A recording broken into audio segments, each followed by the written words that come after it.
Welcome back to Let's Chat About, a show where pretty much anything goes. And today I'm joined by the lovely Devin Lee, and she is a systems strategist for quickly growing businesses. She specializes in designing bespoke systems for visionary business owners. She's cool as hell, and unofficially, she's the high energy hype woman who will bring a calm oasis to your business. She's like the cool big sister or cool aunt that you wish you always had. Welcome, Devin. I'm so excited you're here. Hi, Megan. I'm so excited to be here. Thank you for inviting me. Of course, absolutely. So I know we're going to talk systems, but I've got you here like the day before your big trip to Japan. So Yes. tell us a little bit about like what's in store or what you're looking forward to on this trip. Oh my gosh. Well, I don't know if I told you, we probably have talked about this because you used to live in Japan. Mhm. But I've actually been before. I took a trip in 2019. I spent some time by myself and then a friend met me at the end. And I already love traveling. I've been international before, but that trip was so incredible. And at that moment, I vowed I would leave the country at least once a year. That was in 2019. So you can guess I did not do that. So this time I'm bringing my partner, Rob, who loves Japanese culture. He's like a huge anime nerd.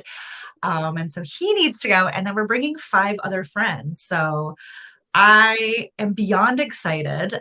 So we're going to go to Osaka, Kyoto, Nara, somewhere on the coast, southern coast, and then of course Tokyo for a while.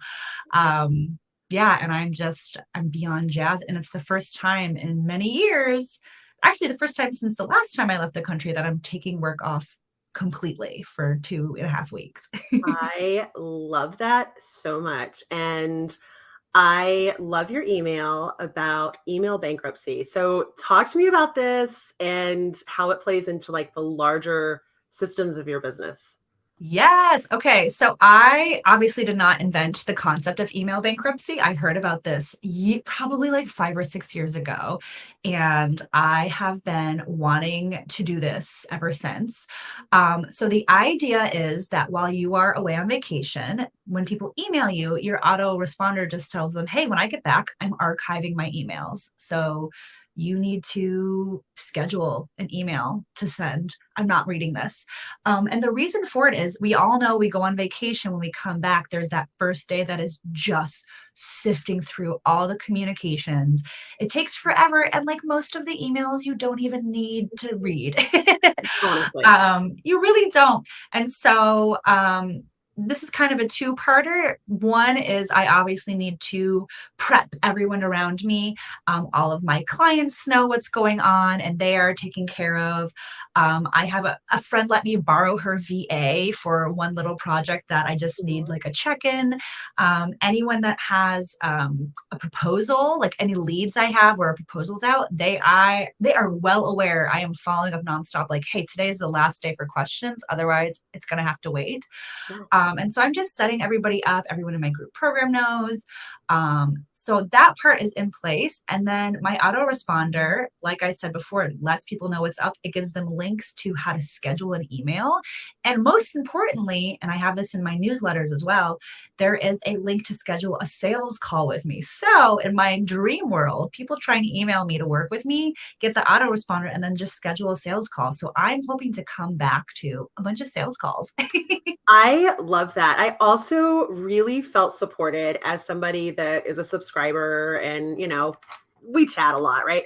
To have those directions on how to schedule an email, because I have never really thought about, scheduling an email like a personal one outside of a newsletter. And it was just so awesome to have that little bit of like, oh yeah, she is a freaking badass expert at all this. That little reminder. But I also felt like really supported, like as someone that maybe didn't know how to do all that. It was very cool. Yeah, thank you. And you know what my favorite part of that my vacation autoresponder is that I had ChatGPT write it. I And saw that. when I gave it the prompt, I said, write in a fun and sassy tone. It put the word party in like 10 times.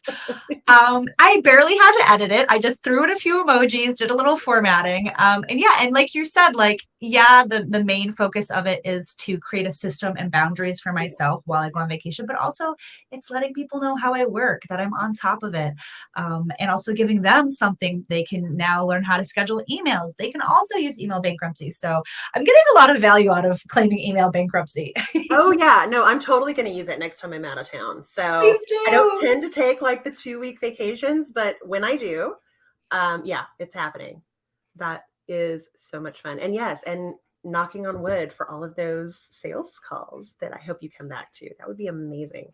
It would be amazing. We'll see what happens. Just gonna speak it into the universe. I love it. So let's talk about systems like as a larger part of business. Like how can we start kind of adding systems to our business, and like where on earth would somebody start? Right. Yeah. Systems are interesting. I feel like, at least I felt this way for many years, even though systems are inherent to my soul. Like, systems are like this, like, kind of buzzword, kind of like, it doesn't feel sexy. Yeah. um, but we need systems. We have systems. Even if you don't quote unquote have systems in place, you do. Maybe you're just creating a new system every time, aka winging it. And so I always say a good system is one that exists. And a great system is one that makes life easier for you, has automations, delegates, all of that good stuff. So if you are someone who you've been hearing the word systems around town and you're like, I need systems in my business, but I don't really know, we can start really, really simple. First of all, if you are brand new to business, like in the first year or two, it's okay if you don't have systems because you might just be figuring out how you like to work. But once you have a few clients, you can start to build a flow, and you can start to document. So think of something that you do regularly. One of my niches, one of the things I love to work on is client onboarding. So I'll use that as an example. You have to onboard clients. Maybe you do it once or twice a month. Maybe you do it once or twice a quarter, but it's really important that you have a system. So the first thing you're going to do is just sit and write down step by step. What does that look like? What does it look like when they come to my website? What does it look like to schedule a call with me? What does it look like after they sign the contract? Do I want them to pay the invoice before they fill out their pre-work questionnaires? You should, but that it's different for everyone. So just really sitting and thinking through, like, what do I want to do? Not only helps you not have to think about it every time. When you get to the point where you want to start to scale and add on team members, it's going to make a world of difference. So I could go on, but I always just tell people, like, just start by writing it out. That's all you have to do. Yeah. Yeah. No, I find so much value in like sitting down with pen and paper and just being like, okay, this is where I want to start. This is what I need to get to the next step, and it's kind of, it's for me, systems and figuring out like what systems I need is very similar to like the customer journey, right? Where it's like they're coming in here, then I want the next step and then the next step. And I found that, you can kind of build systems into that customer journey, and it's chef's kiss when it's perfect. When it's Absolutely. great. Yes. Oh my gosh, I love it. It's so cool. Okay, so Japan. Yeah, let's talk about Japan. I'd love to. Girl, because I mean, let's be honest, like not only is the email bankruptcy supporting the trip to Japan, but also your business, all the systems you have in place in your business, and then all the systems that you have in place for your clients. I imagine that it's okay. You can walk away for a couple weeks.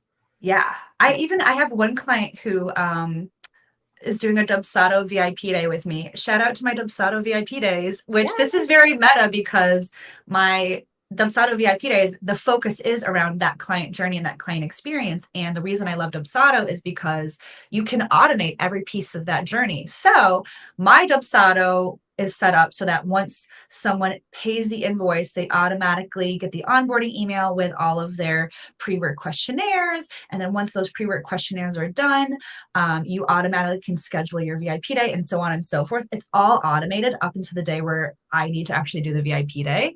And so this client, I told her, like, hey, I'm going out of town for 2.5 weeks. So any questions you have for me, you either need to get them in before or wait. But otherwise, as soon as you're done with your pre-work questionnaires, you are going to get all your meetings scheduled. You're going to get a series of emails. So literally my business is going to run and my client will be taken care of on the back end. She knows it's automated. She knows she's going to get taken care of. And I don't even have to worry about it. Oh, that's so freaking cool. That is awesome. It's So are pretty you exciting. going to like pachinko parlors? Are you going to go to like historical sites? Like what are you going to be doing in this 2 weeks, do you think? Oh my God, we have a whole itinerary. That's So awesome. I will say, like, my favorite thing about going to Japan or any country, like, the culture there is so not almost opposite of of ours. It's so different that I love just walking around and feeling like this is so different. There are so many temples and shrines that you can just walk into. Um, One thing I'm really looking forward to is we got tickets to the Ghibli Museum, Oh, which cool. which I didn't think we were gonna get. It's super hard to get tickets. Yeah. Long story short, one of the folks on our trip stayed up from like 9 p.m. till like midnight on a Sunday, hitting refresh until the page stopped crashing to get us all of our Oh tickets. my gosh. Yeah, That's amazing. I am really excited to I love going to the convenience stores and getting the little onigiris and just eating Yes. those for lunch every day. I'm also like a huge dork about sushi, like I'm obsessed with sushi. Same. So, but I mean, everything there is some form of rice and fish. So I don't even think I'm going to even eat as much sushi as I normally would, to be honest. Probably, right? I know. um, yeah, but yeah, I'm just beyond jazzed. That's so cool. I know there's always just like little pockets of culture and world that you can just pop into in Japan and elsewhere. Yeah. I was just having this conversation. It was really funny. I was in New Orleans a couple weeks ago, and I finally got into the Sazerac bar where they invented the Sazerac and they invented the Ramos Gin Fizz. What are And both of those things? so a Sazerac is, in my opinion, the best whiskey cocktail. Well, I guess, yeah, it's a rye whiskey.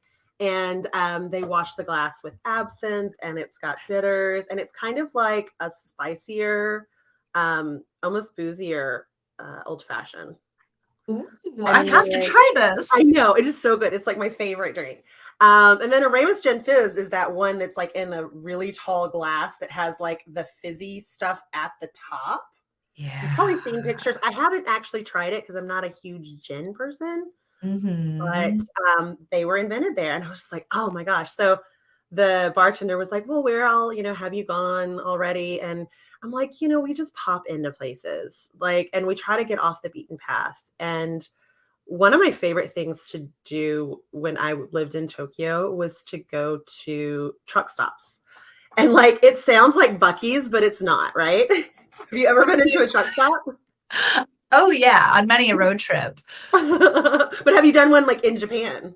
Oh my god, no! Well, maybe I have. What are is it like a Yeah. literal truck stop? Well, kind of. So they're like these little restaurants that it's like, I don't know, it's kind of like a Japanese version of Waffle House. And I say that in all like the most positive ways because I love me a good Waffle House. Absolutely. But it's like it's all the big trucks will stop there and then run in and grab a meal. And it's just like your basic standard Japanese food. It's no frills. It's like if you want like some katsudon with curry or just like rice and what's the dish where it's like literally just rice and like eel and then like nori sushi on top or seaweed on top, and that's it. And it's just like the best, like simplest food is available at truck stops. But like if you don't know how to use chopsticks, you are shit out of luck. What that reminds me, have you ever seen I think it's on Netflix, the show called Midnight Diner? No, but I need to watch You it. would love it. It's a Japanese show about this guy who runs a nighttime diner. It's really small. And the whole idea is that people can come in and order whatever they want. There's no menu. And Oh, so there's like all these like wholesome stories around the different customers. And we watched one recently and like the plot is irrelevant, but she ordered, I think it was called like cat rice. And it okay. was like rice with like just the oh gosh, I can't remember the name, the flakes that like kind of dance with heat. Oh yes, yeah.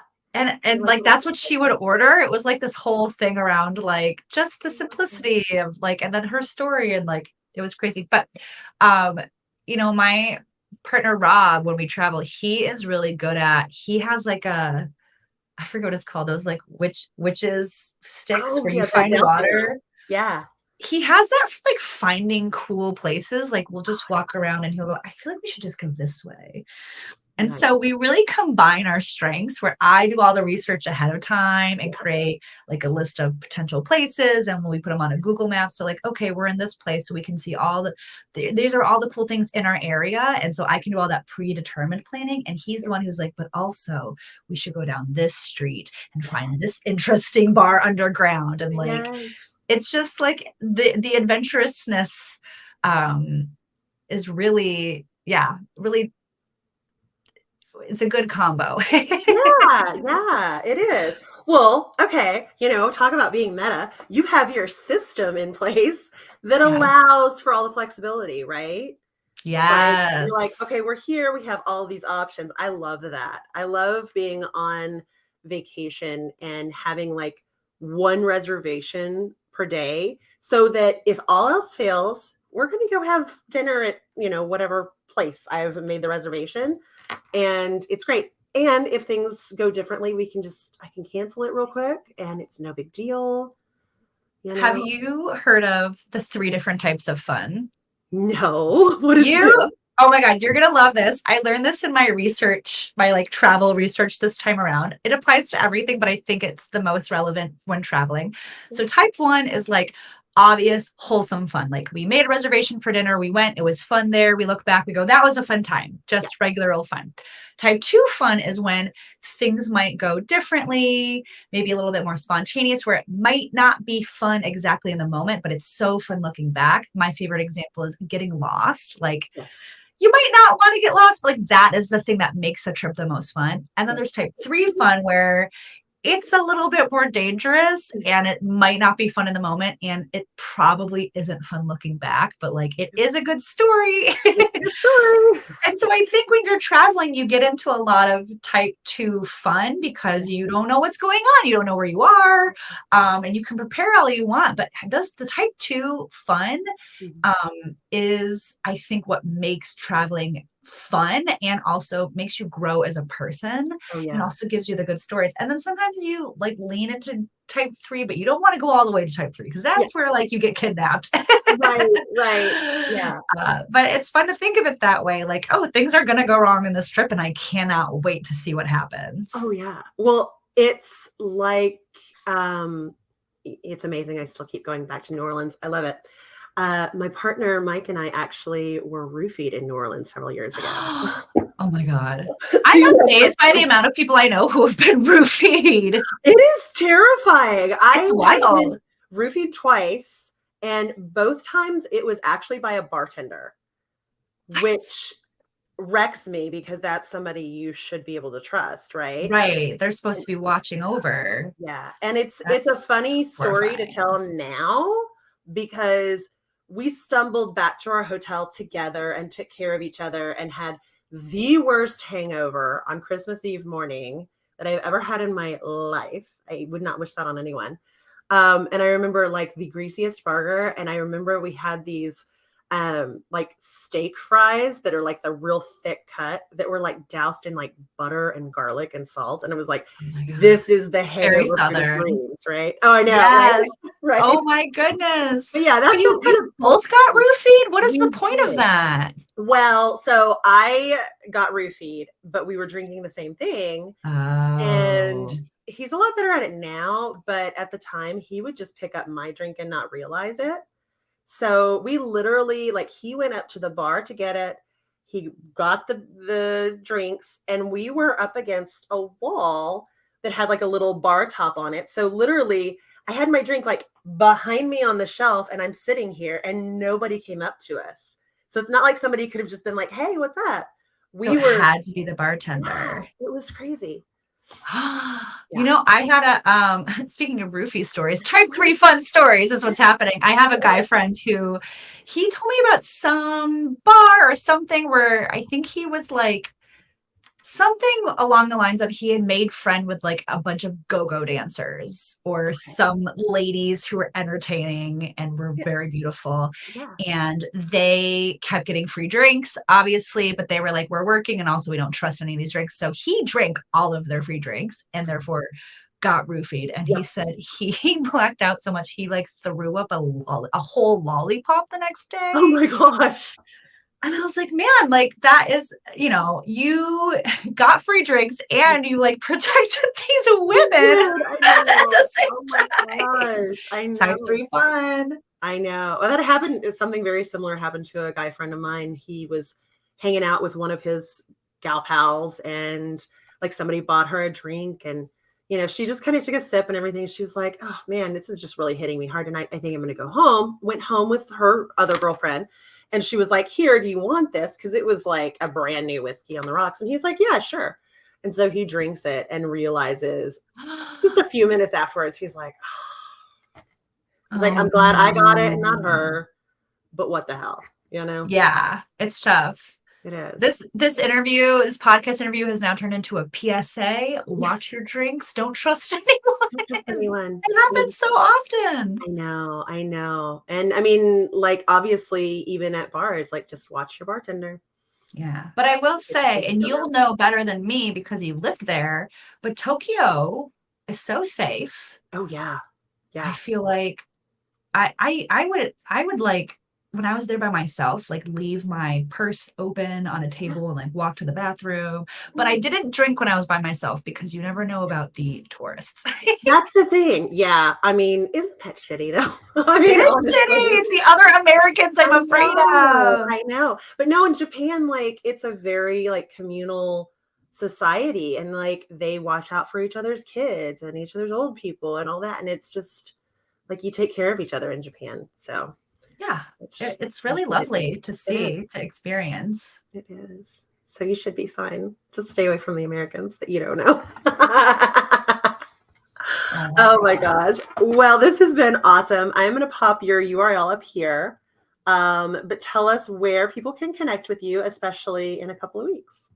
Absolutely. So my main place to connect is my email list. That's the most fun place to be. I write amazing emails if I do say You. so myself. So go ahead and check out my website, which is listed here, devinlee.com. Sign up for my email list. Other places I hang out are Instagram, sometimes TikTok. If you are there, my handle is at Devin Lee OBM, DEVINLEE OBM. Yeah, and I am always looking to say hi and make new friends. So if you came to me from Megan, pop into my DMs and let me know. I'd love to say hi. Yes. Oh, and I would love to know too. I love sending people places. So, Oh, yeah. and all those links will be down in the caption and all that. So connect with Devin when you get a moment and learn so many cool things from her. So Oh, yeah. thanks again, Devin. I appreciate you being here. Thanks, Megan. So good to chat.